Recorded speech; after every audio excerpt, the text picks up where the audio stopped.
Assalamualaikum warahmatullahi wabarakatuh. Perkenalkan, nama saya Muhammad Rizky Rahman, mahasiswa dari STI Dr. KHZ Mutakin, program studi pendidikan agama Islam.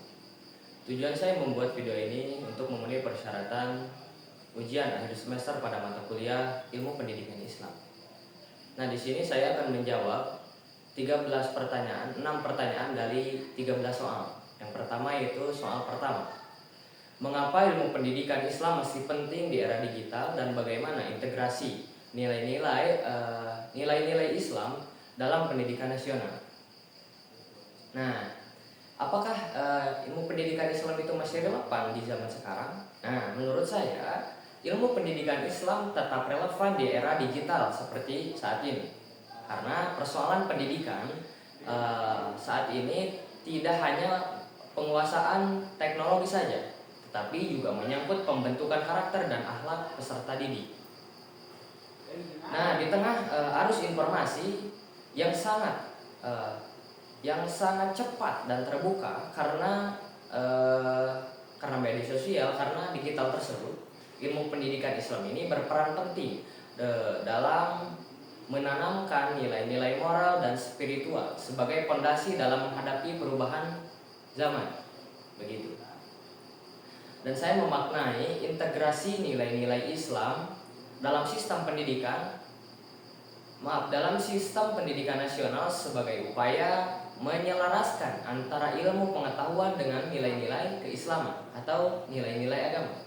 Seperti apa? Seperti kejujuran, tanggung jawab, dan kepedulian sosial bisa diterapkan secara kontekstual dalam berbagai mata pelajaran, sehingga peserta didik tidak hanya cerdas secara intelektual, tetapi juga matang secara emosional dan spiritual, begitu. Nah, contoh tersebut tadi menyatukan antara ilmu pengetahuan dan ilmu Islam itu di secara sekolah, seperti di mata pelajaran IPA membahas tentang ketuhanan juga, begitu contohnya. Selanjutnya soal yang kedua yaitu nomor 4. Kenapa sih pesantren masih bertahan sampai sekarang dan bagaimana masa depannya di tengah zaman yang terus berubah? Jadi intinya, kenapa pesantren masih bertahan sampai saat kini di era modern saat ini? Apa yang menjadi kekuatannya? Nah, saya melihat, karena basis saya di pesantren, saya melihat pesantren sebagai lembaga pendidikan Islam yang sangat adaptif meskipun berakar dari sistem tradisional, dan pesantren tetap mampu bertahan karena memiliki nilai-nilai dasar yang kuat seperti keikhlasan, kedisiplinan, dan pembinaan karakter secara menyeluruh. Jadi di pesantren tidak hanya belajar ilmu saja, tetapi tentang akhlak, karakter, dan lain sebagainya. Pesantren tidak hanya mengajarkan ilmu, tetapi juga membentuk kepribadian melalui pembiasaan dan kedisiplinan. Nah, kunci kekuatan pesantren menurut saya terletak pada pendekatan pendidikannya yang menyatu antara ilmu, akhlak, dan spiritualitas. Selain itu, hubungan antara santri dan gurunya atau kiai yang bersifat personal turut membentuk lingkungan belajar yang hangat dan mendalam. Nah, kedepannya saya optimis bahwa pesantren akan terus berkembang dengan mengintegrasikan antara ilmu teknologi, ilmu pengetahuan, dan ilmu Islam atau nilai-nilai agama. Begitu. Pesantren bisa menjadi modal pendidikan karakter yang relevan di era modern. Seperti itu.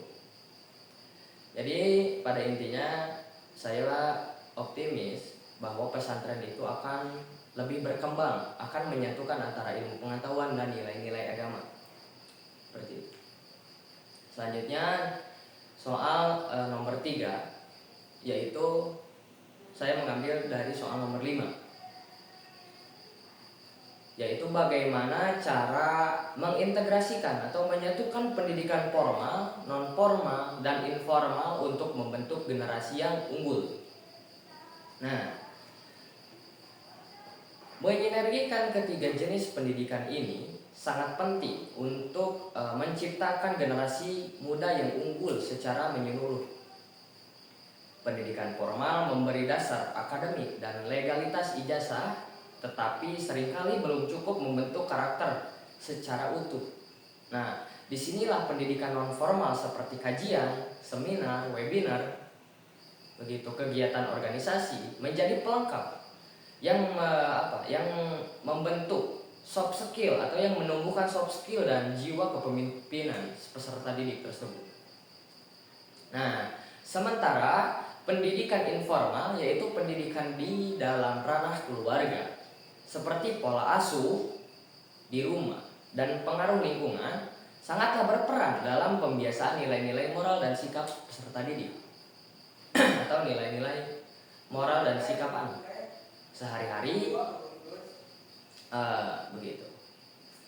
Jika kegiatannya berjalan seimbang dan saling mendukung, maka akan terbentuk pribadi yang tidak hanya cerdas secara intelektual, tetapi juga matang secara emosional dan kuat secara spiritual. Begitu. Selanjutnya soal nomor 4, yaitu soal nomor 6. Apa kelebihan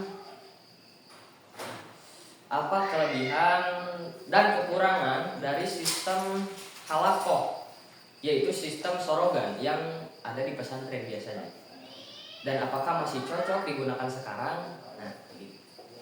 Menurut saya sistem halakoh atau sistem sorogan memiliki keunggulan dari segi kekuatan emosional antara guru dan murid, begitu, serta pendekatannya yang lebih personal. Pendekatannya itu lebih disebutnya? Iya, lebih personal dan mendalam.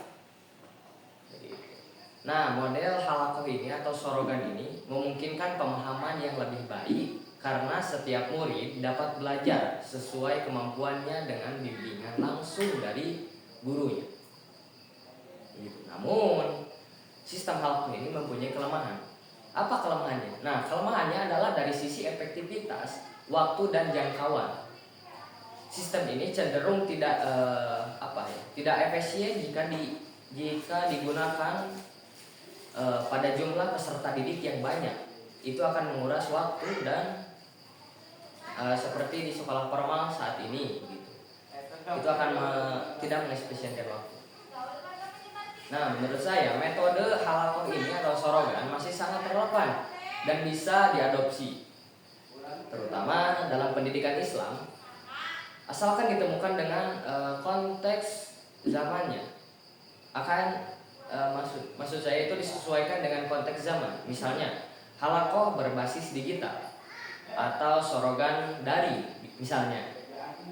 Nah, bisa menjadi alternatif untuk mempertahankan nilai keislaman, pembelajaran sambil mengikuti perkembangan teknologi.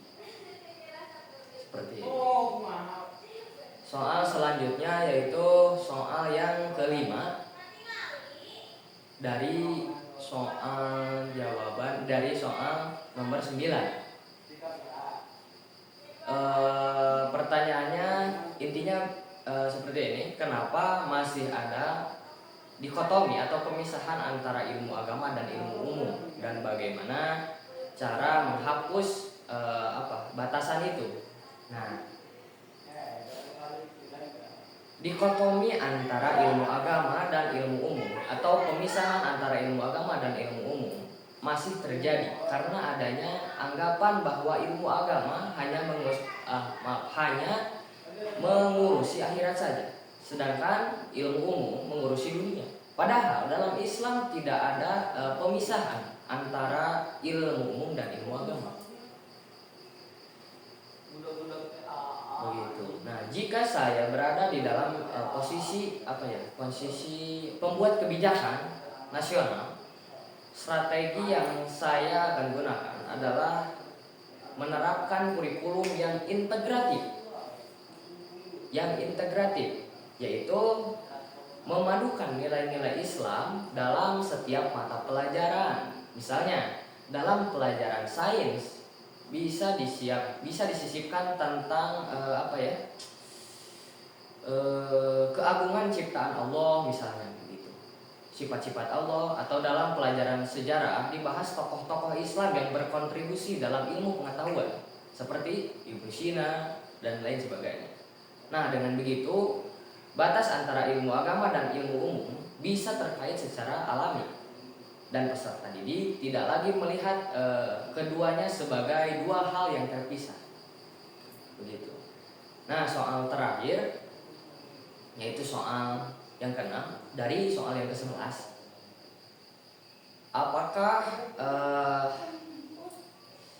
Apakah pendekatan pendidikan akhlak yang penting, bukan yang penting ya, yang paling efektif di tengah krisis moral generasi muda saat ini?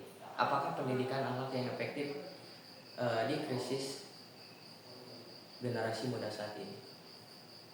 Soal nomor 11. Nah, saya percaya bahwa pendekatan pendidikan akhlak yang efektif di era sekarang harus berbasis keteladanan, dialog, dan konteks. Keteladanan artinya pendidikan harus menjadi figur yang bisa ditiru oleh peserta didik, baik dalam ucapan maupun perbuatan. Kemudian pendekatan dialogis seperti penting, maksudnya seperti penting agar peserta didik merasa dihargai dan tidak merasa secara sepihak. Nah, perlu diajak berdiskusi, memahami alasan dibalik pentingnya akhlak, bukan hanya dihafalkan saja, tapi akhlak itu dipakai. Nah, dan yang terakhir itu pendidikan akhlak harus kontekstual. Mengaitkan nilai-nilai seperti kejujuran, tanggung jawab, atau sopan santun dengan realitas. Begitu. Jadi pembentukan karakter atau akhlak di masa modern ini, di era sekarang ini, adalah untuk keteladanan, adalah menggunakan keteladanan dialogis. Nah, keteladanan ini adalah menjadi figur, guru itu menjadi figur bagi peserta didiknya, entah dalam ucapan atau dalam perbuatan, begitu. Karena guru itu digugu dan ditiru. Jadi, jika guru tersebut melakukan hal buruk, maka si murid juga akan melihat kepada guru tersebut. Begitu. Mungkin sekian pemaparan dari saya. Mohon maaf atas segala kesalahannya. Wassalamualaikum warahmatullahi wabarakatuh.